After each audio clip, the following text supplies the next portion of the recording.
G'day, welcome to the MacPack. We're back. My name's Jamie Kenner, and to my left, in order, the biggest Will and Woody fan on the panel. It's my little brother Joe. How are you, Joe boy? Yes, I've been listening to him since I was like 10 years old. I'm a massive fan. Oh my God. And to my right, coming in at 6'1", as he does each and every week, it's the baby brother of the pack who we call Junior Boy. Junior Boy, how are you? Radio legend Will McMahon from Will and Woody on the show today. Absolutely massive scenes. You remember him way back. We'll get into this in the chat with him, but you remember him way back from the fist pump moments. Iconic. We're interested to see what he remembers, because obviously we loved it, but he would look back because it was early days of his career. Yeah. He might look back on I that. don't remember. Yeah, potentially. He is an absolute superstar. He's very open. He's very funny. He's very genuine. Yeah. He's just a lovely man. That's it. I'm very excited to chat to him. Ladies and gents, this is Will McMahon.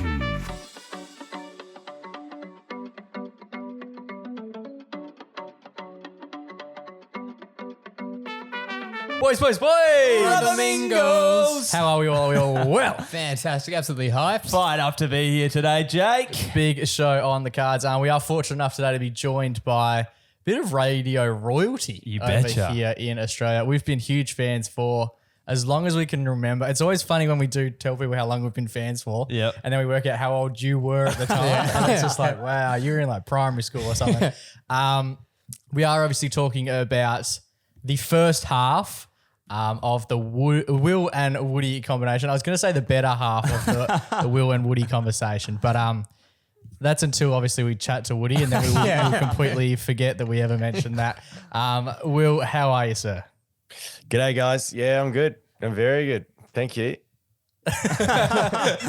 Thanks, Stress. Whereabouts are you joining us from today?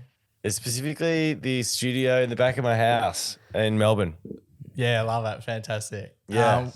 We often start our guest chats with a little bit of a conversation as to where we first became aware of the respective guest. And I guess with you, it probably stems from early days of radio. We've been chatting about this. I think it was a Saturday morning show. Yeah, I remember leaving basketball and or cricket and listening to it in the car ride home. Yeah, and most memorable was the fist bump moments that you used to do. Yeah. That's right. Yeah. I remember that. Can you talk us through what sort of part of your life you were going through way back then?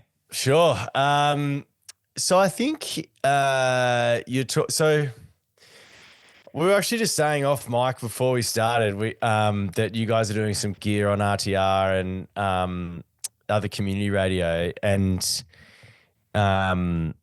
like I was just saying to you, they're the best. They're like the best times that you'll ever have in radio, because nobody really gives a fuck what you do, which is like it's a beautiful time. It's this kind of like there's no ratings expectation, or you're not trying to let's be honest, you're not making any money, so nobody really cares what you're doing, so you can kind of just get away with. I mean, that weekend show was so shit.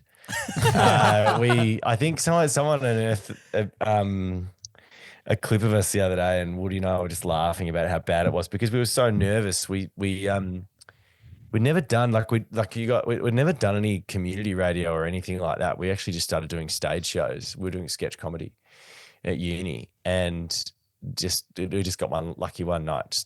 A guy just said to us, "You guys could do that for a living," and then next minute we were doing a radio bit, and so we just had no idea what we were doing, and so like those shows were kind of like earmarked by, because we were used to writing sketches.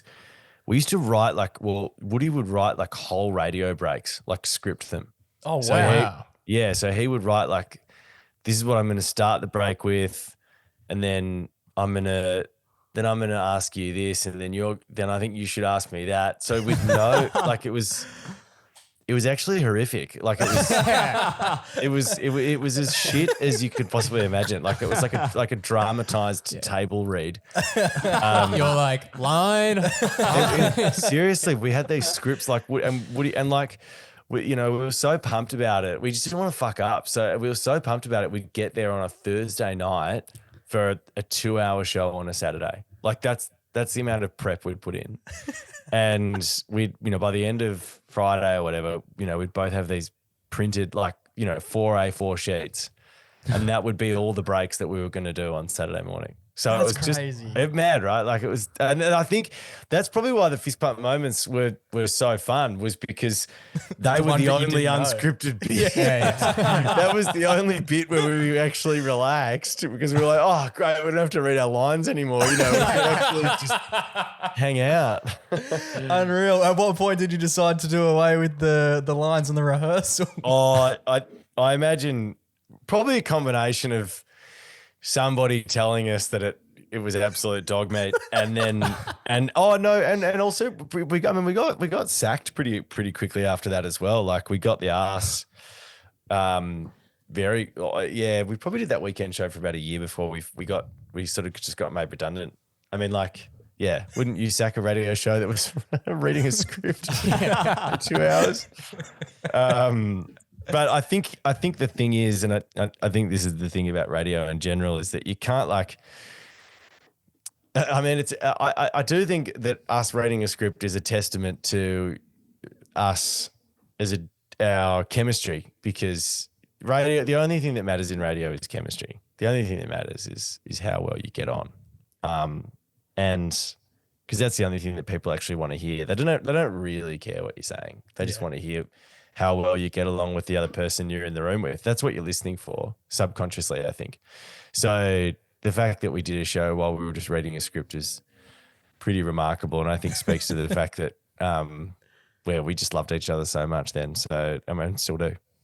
Unreal. That's cool. I heard Woody talk about another early on kind of thing you guys did for one of your demos. It was called Butter on Burns, which was you guys testing old wives' tales, and he like burnt his own wrist with a fork and then put butter on it to see if it worked. Yeah. And I thought that was just hilarious, the lengths he'd go to for a bit of content. Well, the crazy thing about that was like, Woody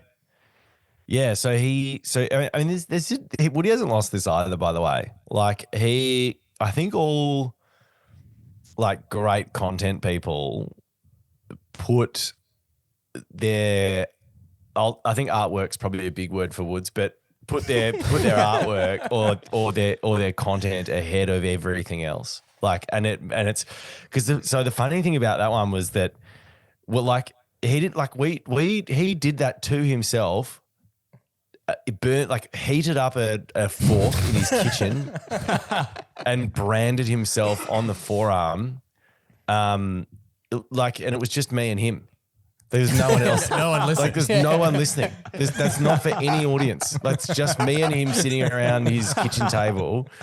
And I still remember the sound of the fork hitting the skin, like it sizzled. And we sent that to so we were just recording that on an iPhone, and this would have been in like 2011, when you know your iPhone is really just a Nokia 3310 with a glass front.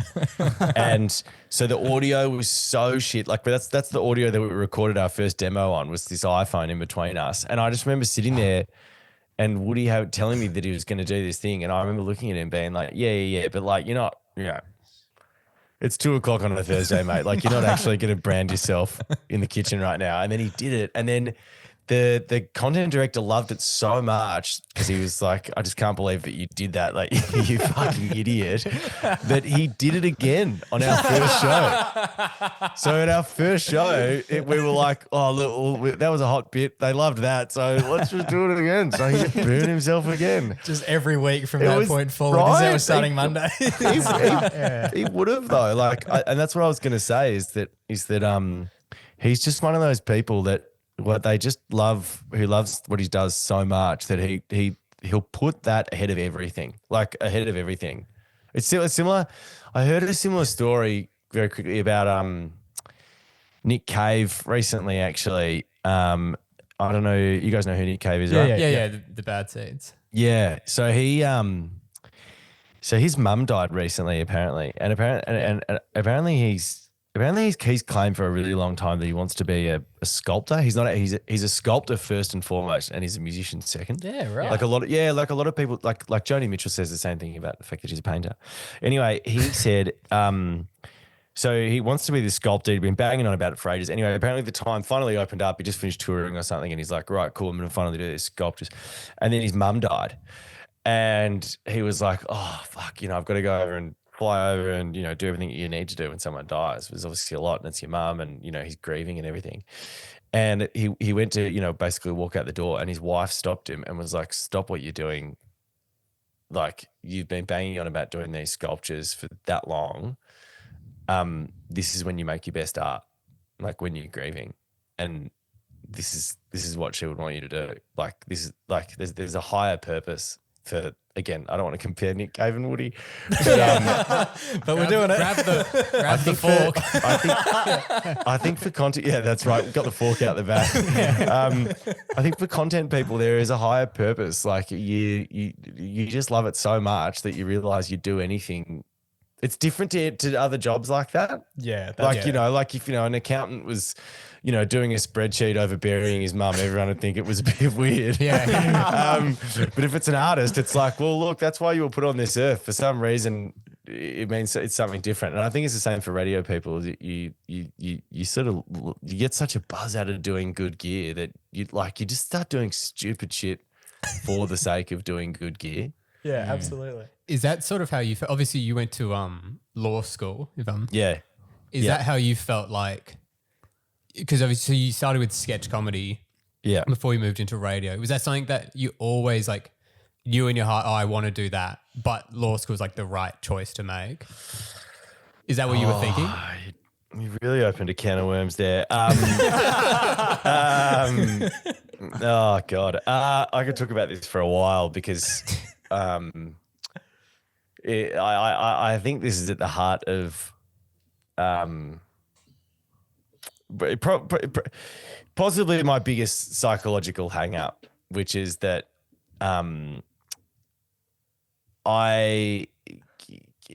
because of how I was raised and the school that I went to and the fact that I'm part of a very high achieving family, I've always kind of been imbued with a sense that I need to achieve in order to be loved. Yeah. So I've always got to sort of kind of be doing something which is worthwhile, which is sad in a lot of ways. And I think when I was younger, that's the only way that I knew how to get loved, was to just do stuff that I thought was going to give me attention. So I did well at school. I liked school. So I got in to go and do, what was it? Arts law at Monash at that time. And then I just, I didn't want to do it. I didn't even know what law was. I was talking to a friend of mine the other day about because those career counsellors at school, and they're just like the biggest waste of space. They don't really care who you are or what you're going to do.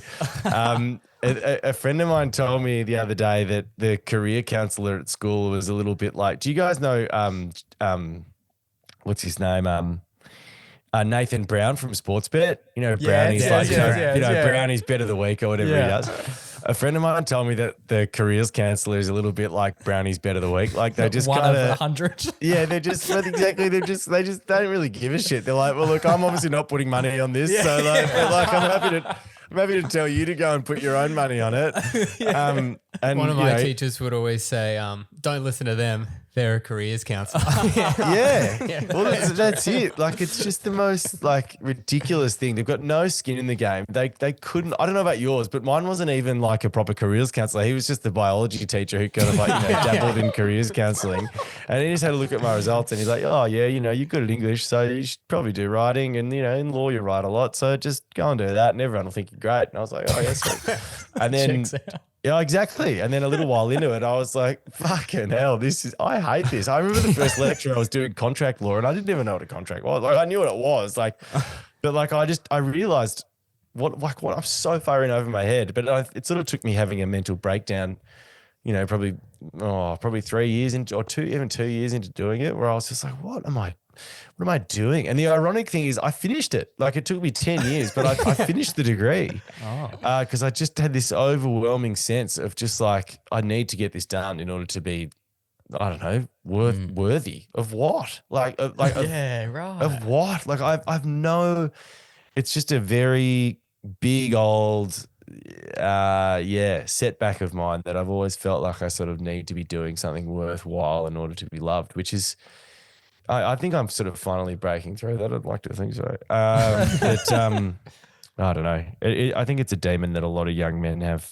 Imagine like in your 60s and then Will comes over and he's your lawyer and you're like, I used to listen to you on the radio. This is a real fist bump moment. To tie those 2 points we've talked about together so far, like strange content and you studying law. Yeah. Obviously, things can toe the line sometimes when you're doing radio. Have you ever got in some trouble with some content that you guys have done, pushed the envelope too far, where your law skills have come in handy? I've never had to actually use my law degree or anything to do with the radio show. But yeah, there's plenty of times that we've done. Yeah. Well, it's like there's certainly lots of times that we've done things that we've been. Yeah, I've been in a lot of trouble. I mean, the one that comes to mind off the top of my head actually. Do you guys? So I was actually talking to you about this before we flicked the mics on about doing press junkets. So one of the things that you'll learn in radio, and I'm sure you guys would have heard this already, is because it's kind of like in common parlance, like just always assume that the microphones are on. Yeah. Have you heard that? Like just always assume that someone's listening. So basically, we had an interview with Disney for Finding Nemo, with Finding Nemo 2. Finding Nemo 2 must have been hard to keep up with these movies. It was with Ty Burrell. Finding Dory. Oh, yes. Yeah, no shit. You know who Ty Burrell is? He's the dad in Modern Family, right? Yes. Very funny guy. Lovely guy. Anyway, so we were doing a press junket and we were in Perth at the time. And so you're sort of in the studio, sort of, just fucking around waiting for somebody to tell you that you've, much like you guys would have been doing before you were waiting for me. You just sort of like, you're just joshing around there. You're not really thinking. And a friend of mine was down the line in Melbourne and he just interviewed him. So he sort of came back out into the waiting room and it was just, I just thought it was us and him. And I was like, Woody and I are pretty pumped to talk to this guy. So we were like, how's he like? And my mate Hamish was like, guys, he's great. And we were like, we were just pumped. So, I would have been like 21, 22 sort of thing. So I was like, awesome, man. Awesome. Like, he's actually a legend, right? And my mate was like, yeah, he's such a legend. And I was like, so would you suck his dick? And then, yep. And Hamish just like went white, like you just see him on the camera, and I was like, fucking hell, someone has definitely heard that. And then this screen popped up, and it was just this Karen from Disney, and she fucking flipped because I think Ty heard it. So I think he was like just tuning in, and I was talking about sucking his dick, and there's like 21-year-old kids from Perth. So yeah, we actually blacklisted the whole of SCA from all Disney conversations for 2 years. Yeah, Disney takes sucking dick seriously. The big day. Put that on that's the title of the podcast. They take it very seriously. That's right. Yeah, That's so funny. That's one story that comes to mind. There you go. Wow.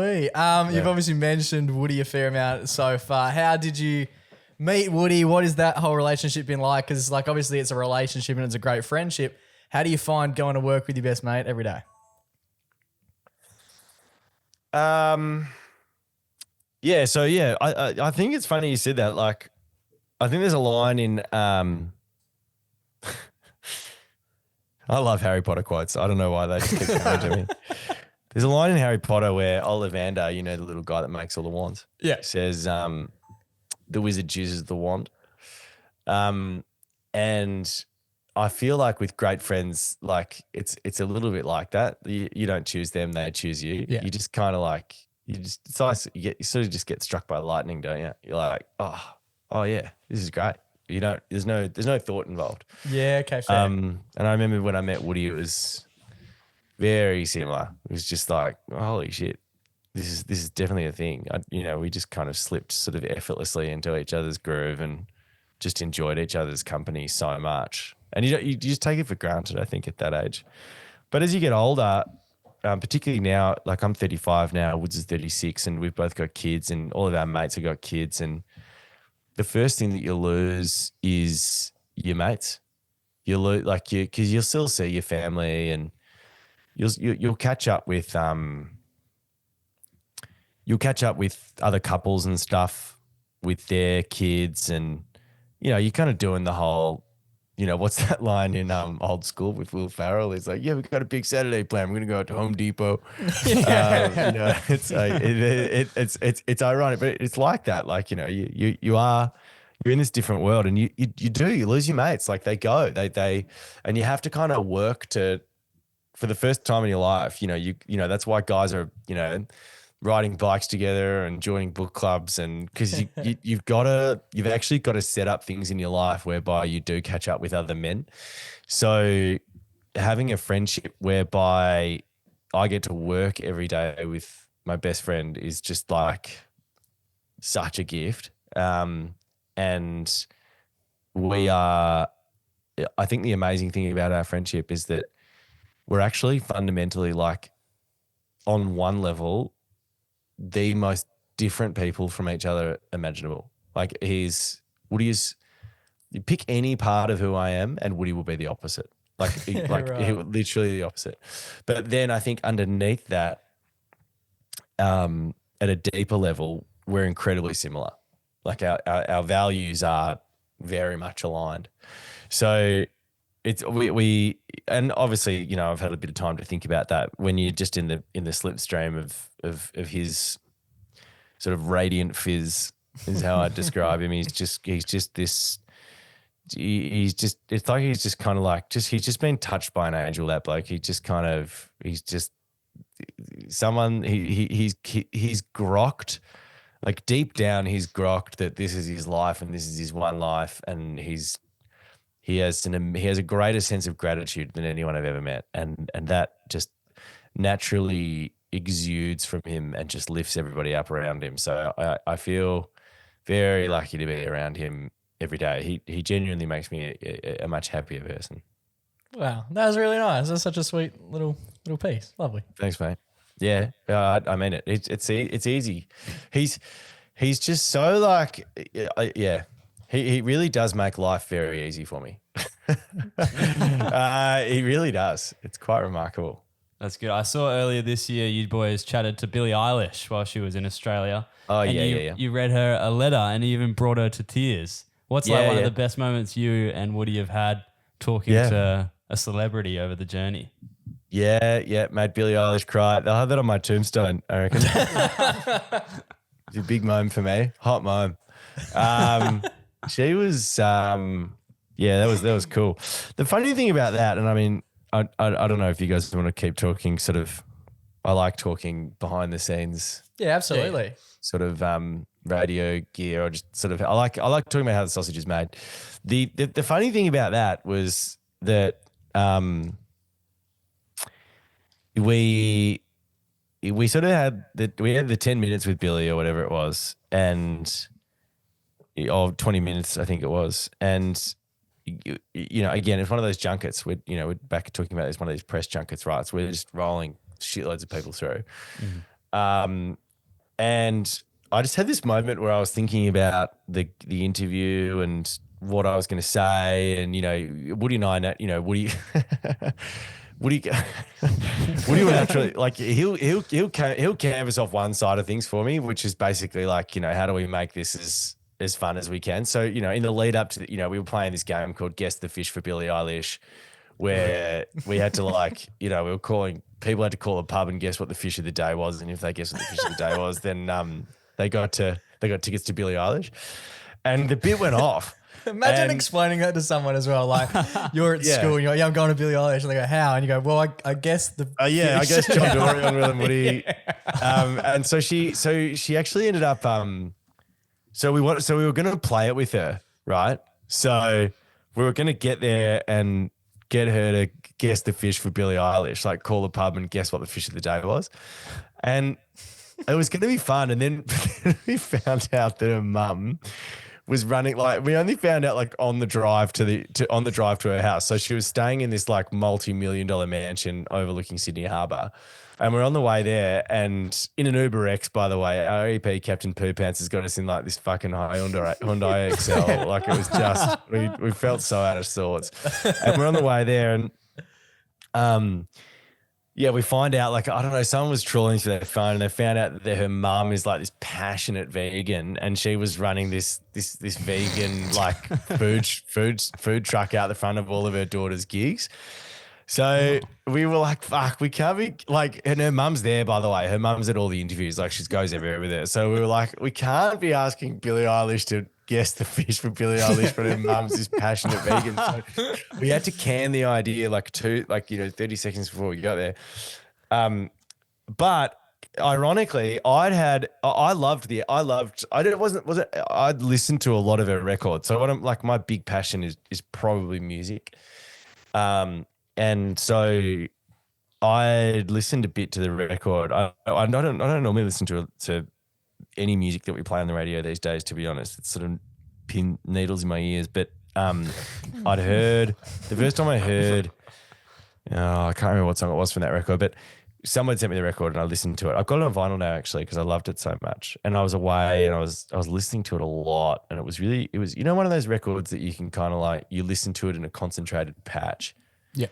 And it's like it like the lyrics start meaning more to you than what they originally meant. Like, they sort of start describing your life at that time. Yeah, You can kind of like, you listen to it and you're like, fuck, this is me, like, right now. This is me right now.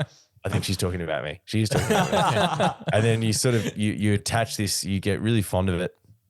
So that happened, and I was alone. I was sort of traveling alone by myself surfing in Sri Lanka, and I was like, shit, I've got to write down what this means to me. And if I ever get the chance, I'm gonna tell her. Like, if I ever get the chance. And then, as fate would have it, we had this interview lined up with her, and we found out that we couldn't do Guess the Fish for Billie Eilish. So I was like, I've got this thing in my notebook which I've written about her. Maybe I should just read her that. And I read it to Woody and Ed in the car, and I was like, I was a bit shy about it. I don't really normally read things from my journal. So I was like, look, I've got this thing. No, you can do it on radio. This could be the shittest thing that, like, just tell me if this is just wet letter stuff. Like, this is pretty cringe. So I read it to them, and there was this silence, and I was like, oh no, they're going to hate it. And then they were like, Ed was like, just read her that, I reckon. Just go for that. That's good. And I was like, all right, great. So it was very, it was pretty wild. So yeah, I read it to her, and then I was like, oh fuck. It just reminded me of, I read it to her, and she, immediately teared up, and then her mum was crying and her manager was crying, and oh my God. Everybody's going to cry over there. From Will. Oh my God. Yeah. Well, thanks for the music. Dude, thanks for that. Thank wow. We all got tears in this bitch. Wow. My God. And I think your shoes are cool. Thanks. So that's the depth of me. Thank you so much, Will. Pleasure. I will. Jesus Christ. You both have like stunning, beautiful blue eyes. That's all I can think about. Also, like, thank you. I was also hearing you read that. I mean, so well put and so beautiful, and so I feel like I felt so seen and understood, and I just thank you for writing that. And also, all I could hear was H2O when you were talking, because Australian. And we're in Australia. And it's so funny, isn't it, that like I could have thought been that doing was fish. Yeah, could have been. I could have been doing. We could have been doing Guess the Fish for Billie Eilish, and calling a absolute shit kicker pub somewhere in Leaderville, and trying to guess that what their fish of the day was, and then here I was sitting on this beautiful thing that I just thought was chump change, and it just kind of reminded me that content wise, yes, you can always be creative and you can be fun, but often like the best thing and the thing that is going to serve you best is the simplest thing. And the simplest thing is often the most genuine thing. It's you don't need to be too creative sometimes. Like, telling someone you love them or just saying exactly the truth that your truth at any particular time is going to cut through more than anything else that you can creatively think of. Yeah. Like Christian O'Connell once actually said to me, you can either be genuine or you can be funny. And you can't always be funny. So stop trying. Like the fun will come. You'll have moments where you're like, that'll happen naturally. You'll be fun, you'll be funny, you'll be on one. But if you're not, it starts sounding shit when you're trying to be funny and you're not feeling it. So just be genuine and people will love you and respect you and you'll get as much good gear out of that doing that. That's some great advice. I love that. Thank you. You've mentioned in the past your love of Stephen Fry, and I watched a video. I actually showed my girlfriend a video last night of Stephen coming into the studios and surprising you. Oh, yeah. How did that all come about, and what was it like to meet one of your heroes? Brilliant. Like really brilliant. Again, tip of the cap to Woods, just really caught me off guard. I'm sure, if you guys know me well enough, you'll know that like I actually don't listen to any commercial radio, and tying into the question you were asking before about which celebrity guests, like it's actually hilarious because a lot of the time, I think the reason that we sometimes get very good interviews out of people is I actually don't give a fuck about them. Yeah. So it's very, very rare for me to, in the commercial radio space, actually be excited about who we're interviewing. So, the girls. Shout out to everyone listening. Yeah. Right. So the girls that are in our team will be like, oh my God, we've got, I don't know, some just bullshit TikToker who I honestly wouldn't piss on if they were on fire. And and they'll be so excited about it. And I just couldn't give a shit. But that kind of means that it's great because I haven't got any nerves around them or anything like that. Musicians I tend to, and actors I tend to, that I've got a vested interest in, but it really does. I'm just not a very commercially minded guy. It's just not in my zeitgeist. I like techno and meditation, right? So I live a very different world to what I do on radio. So, from the start, one of my producers, Annalise, she's our guest booker at the junior producer on our show, and she's so sweet. She always asks me, who do you want to talk to? Who do you want to, just give me your top tier. And I'm like, all right, I want to talk to. Well, that's right. I'm like, I've said my whole career, I want to speak to Sam Harris. I don't know who you guys know who he is, but he's a neuroscientist and a meditation teacher. So I'm like, I want to speak to Sam Harris and I want to speak to Stephen Fry. And every time she just rolls her eyes and she's like, oh, fucking hell, like, not again. Like, it's number 3. Yeah, right. There's no 36-year-old mum driving home in her car who wants to hear Sam Harris on the radio talking about non-dual awareness. It's just not the vibe. And Stephen Fry, he's a gay Jewish nerd who rewrites, myths from Greek antiquity. Like, that's things that I love that no one else, loves. So the surprise of him coming in the studio was, Woody surprised me with Sam Harris. So when I released a mental health aid in like app form a little while ago for people that were struggling with depression, and he surprised me with Sam Harris for the launch of that, which was unbelievable. And then, the Stephen Fry thing was the same. It was just, I just could not believe that he was in the same room as me. And I just gave him a big hug and told him to get fucked, which he loved. Well, I couldn't hear all that. Oh my God!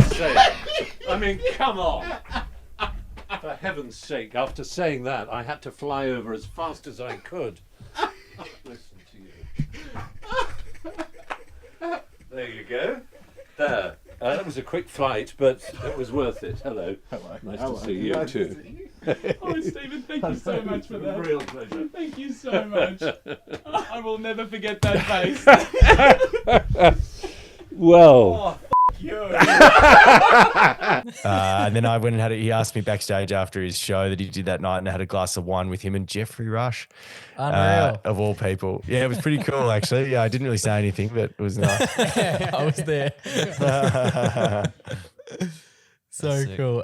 We heard you talking about Stephen Fry on the Imperfects podcast and how you really liked, I forget the name of the documentary. The Secret Life of the Manic Depressive. That's right. Yeah. That's it. Yeah. Yep. And you touched on some of your your experiences with depression and stuff. How are you tracking these days? Are you going well? Yeah, I mean, yeah, I feel like,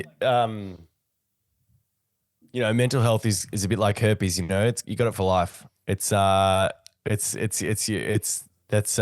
joke, boys. I have both. You can laugh.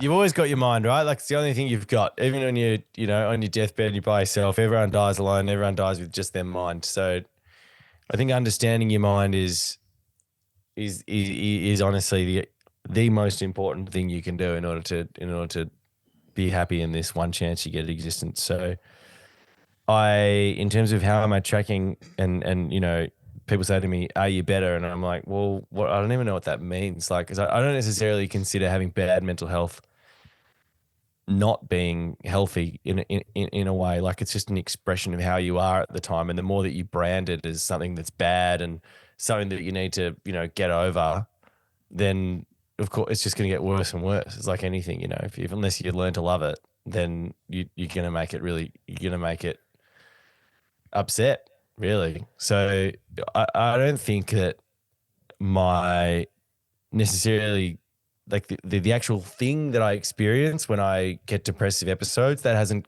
think that it's gone away, and I don't think that will ever really go away. But most importantly, my attitude to it has changed. It's not something that I treat as something that I suffer that, I've got to get through in order to get back to living my life. I treat it as part of who I am. And ironically, the more that I sort of allow it to be, then the less harmful it is. So I know that might be a little bit more of a radical approach than what you might be expecting, but I think you've got to love yourself, and you have to love, that means loving every single part of yourself. 100%. Every single little bit. So any sort of aversion or hate or anger towards your mental health is just going to make it last for longer. Yeah, it's always counteractive. No, I think that's a great insight. You've touched on your meditation. And I know a lot of like mindfulness stuff is about living in the moment and that kind of thing. Do you think doing both live radio and also like sketch comedy, which is obviously live in front of an audience, do you think that's something that you've been drawn to because it's like being in the moment? Great question.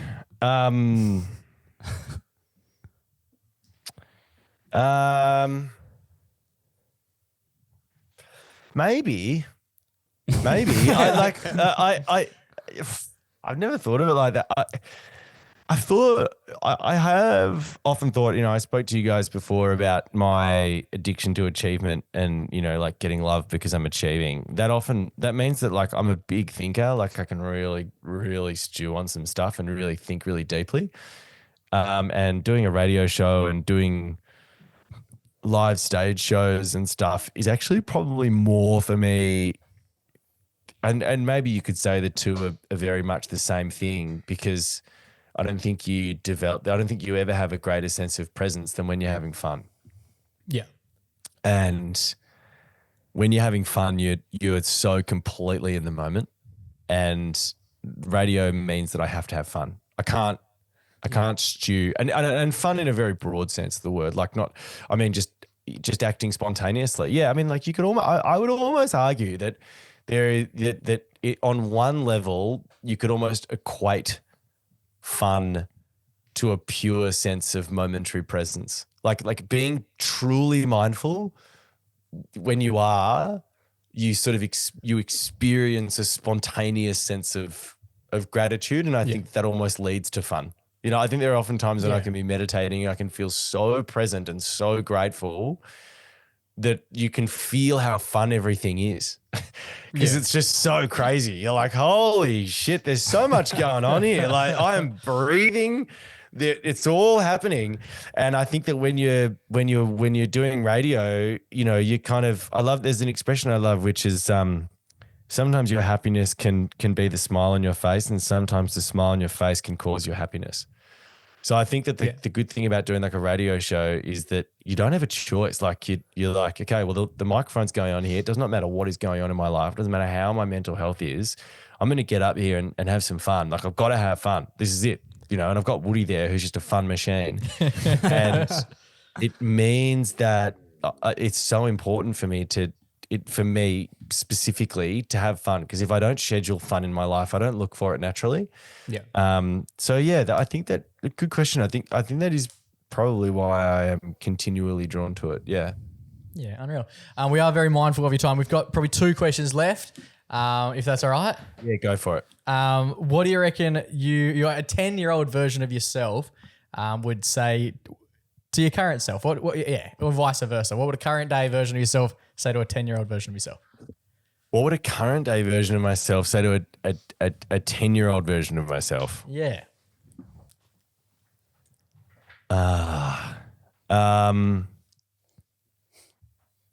Don't say that thing about Ty Burrell. Oh, very good. Yeah. What would a current day version of myself say to a 10-year-old version of myself? Is there any learnings that you wish you could pass back through time, or something that you when wish you're known? 25, don't shave your head, because you'll think it's cool, and then you'll grow your hair back and you'll be like, fuck, why did I do that? No. I would say to 10-year-old me, keep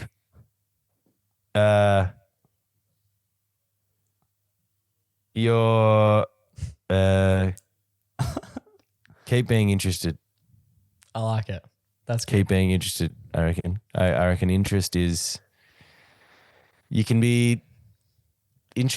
is the great dissolving agent on everything. Because if you're interested in something, then you're not judging it. You're not thinking it's good. You're not thinking it's bad. That's you're just true. interested. Yeah. You're just like, I actually don't really care.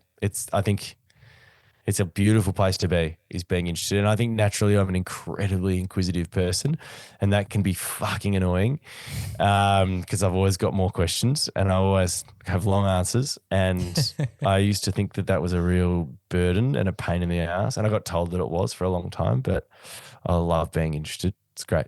No, that's fantastic. And obviously you've dominated the world of broadcasting in Australia. I know you got a nice start from Steve Vizard. You obviously impressed him from the get-go, and you were fortunate enough to sit alongside like Hamish and Andy and watch them do their show in the early days of you starting out. What sort of advice would you give to somebody who are young versions of yourself looking to do a similar path? You're talking about yourself? Yeah. Somewhat, yeah. Okay.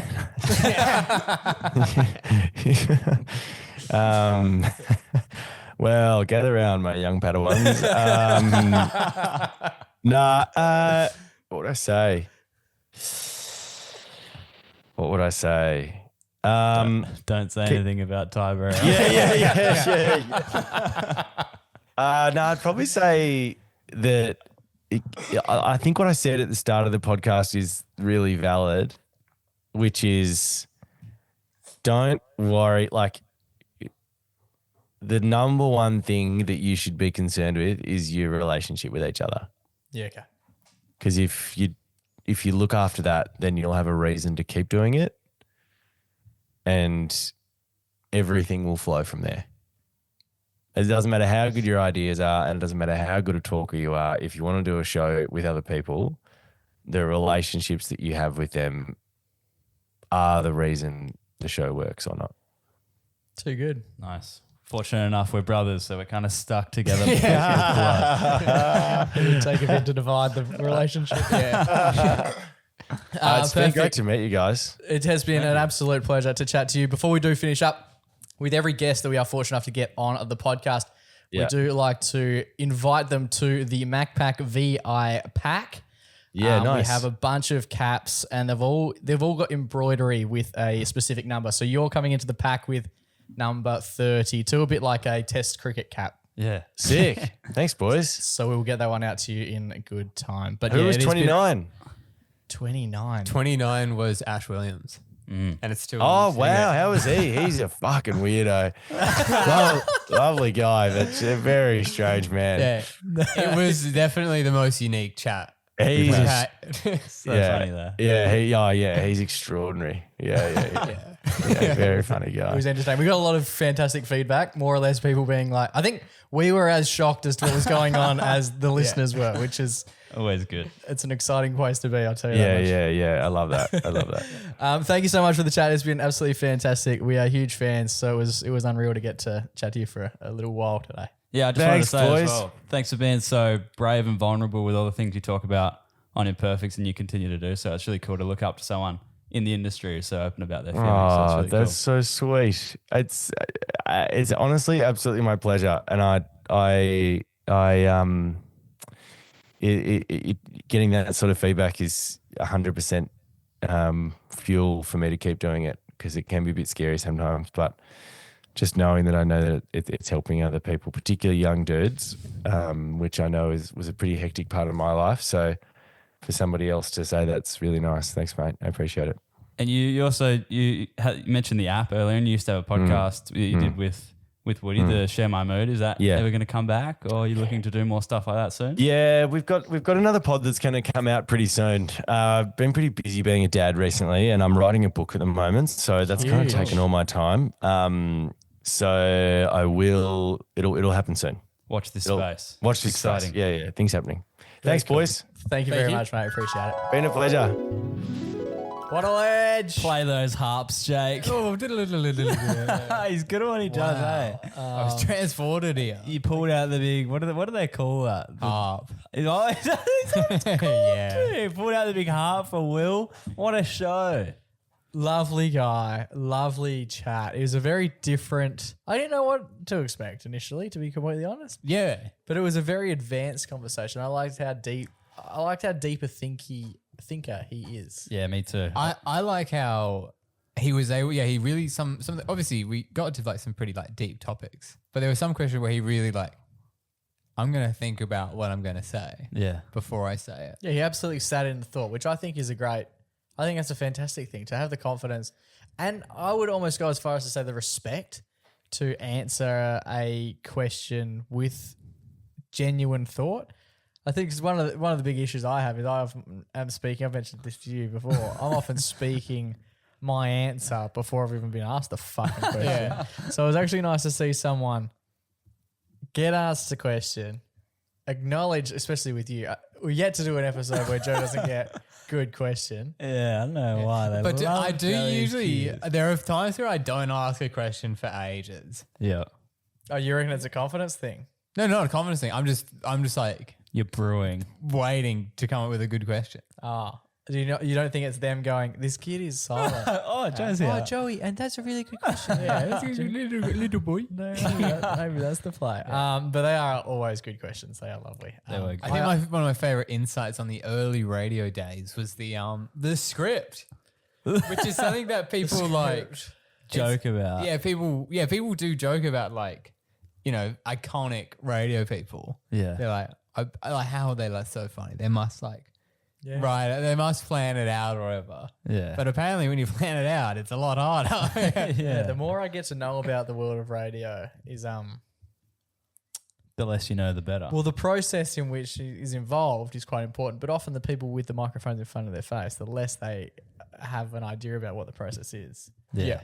the better it sounds. And I would love to get one of those script shows. Part of me was like, would you be able to hear the rattling in the background as they're going through the script? We should try and do one. I would hate it. It would be actually harder to come off as Absolutely. el natural.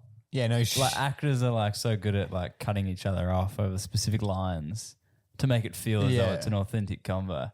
It would be terrible. Some of the advice he gave and some of I think mainly the way in which he went about answering questions. And the wisdom, you're other? Yeah, I'm all good. Joey's just got the old low battery on that MacBook over there. Dangerous. Classic Joey running the gauntlet.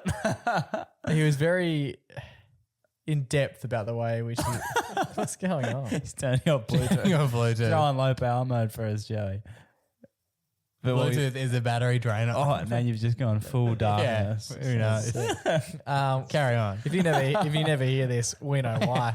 But the in-depth way in which he went about answering the questions and some of the stuff that he did say will genuinely sit with me forever. Probably without him being aware, obviously, will definitely change the way that I have an outlook on the world. Some of the stuff that he said made me genuinely think. Anything differently. in particular? He's doing the deep thinking. Yeah, nice, dude. He's already picked it up. I think the stuff around process. I don't know if it was before. I think it actually might have been after we had recorded. There's okay. one thing in particular that has really sat with me. Yep. And then outside of that, give me a moment. Yeah, I really liked how he did say he got. I mean, he didn't say in this, but I know that he got a really high ATAR equivalent from over east. Yes. And he studied law and graduated law. Yes. And he did sound like someone who was very smart. I really liked the bit that you said at the end. Yes. Catch I you really later. like that. Yeah. I'll see you See soon. on the flip side. I think that was See you on the flippity flip, my Yeah. G. No, the ability to acknowledge like his own feelings and his own his own process about how he goes about things was very impressive. And his openness is he's always been very open about his struggles with mental health and all sorts of challenges that he's faced over the journey. But to answer the questions as eloquently as he did, and I think personally, my favorite bit of the whole thing was the way that he described Will. Yep. Woody. Sorry, this is the way that the way that Will described the way that Will described Woody. Sorry, who have we been talking to? I think it was Will. Holy shit. dude. No, the way that he described Woody was, unreal. Yeah, that was sick. Yeah, if anyone ever says something that nice about me, I'd be so chuffed. like part of me thought Will might be on the other side of the camera. With Woody, you did it again. Sorry. Yeah, Woody with a gun. Woody's standing over there with a gun saying, howdy, howdy, howdy. Very good. It was an absolute pleasure to chat to Will. Hopefully we do get the opportunity to see him in the flesh in the future because, he's a lovely man. Yeah. Be sure to call him Will. Boys, it has been an absolute pleasure until we do this time next week. Stay safe, stay blessed, and always remember to Go give your mum a hug. It's ciao for now. Bye now forever.